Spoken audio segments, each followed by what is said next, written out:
مساء الخير، تشربوا ايه يا فندم؟ انا هشرب شاي العروسه. وانا لسه شارب دي. انت مش مشارك معانا في المقاطعه ولا ايه؟ مشارك يا عم، بس انا اصلا مش فاهم هي المقاطعه دي لازمتها ايه. لما انا بطل استهلك منتج معين وانت تبطل تستهلك نفس المنتج والراجل اللي هناك ده يبطل يستهلك نفس المنتج، صاحب المحل يلبس البضاعه بقى، عبت احنا بقى. لا، في حاجه اسمها سياسه استرجاع. يعني ايه ده؟ يعني صاحب المحل هيرجع الحاجه دي للموزع، الموزع هيرجعها للتاجر، التاجر هيرجعها للمصنع، فالمصنع ما يلاقيش حد يطلب منه الحاجه دي فيوقف انتاجها، وبالتالي ما يدخلش فلوس للشركه الام. واحنا بقى كده استفدنا ايه؟ الشركات الام دي هي اللي بتدعم الكيان، وبمقاطعتك منتجاتهم نكون قدرنا نضغط عليهم باقل الامكانيات وعرفناهم ان احنا معترضين على اللي بيحصل ووصلنا صوتنا. يا ابني الكلام ده في دماغك انت بس، اكيد يعني مش الكنزايه بتاعتي هي اللي هتعمل الكلام ده كله. لا طبعا بتعمل. شوف الشركات اللي قاطعناهم الاسهم بتاعتهم كل يوم في النازل، لو ما كانش حد قاطع ما كانش كل ده حصل. انا متابع الموضوع اول باول، وفي شركات بدات تقفل فعلا. قول له. بس هو كل ده كفايه ولا في حاجات تانية نقدر نعملها؟ ربنا مدي كل واحد امكانيات، يعني انت لو صحتك كويسه ممكن تتبرع بالدم، وممكن تتطوع يوم في الهلال الاحمر، وممكن كمان تتبرع بفلوس.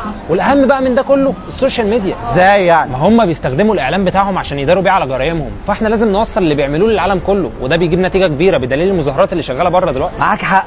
حس كده بقى، انا بكره اجازه هطلع على الهلال الاحمر. هات لي سيناكولا بقى دلوقتي. سيناكولا؟ عايزين سيناكولا يا مصطفى. يا اخي شفطه.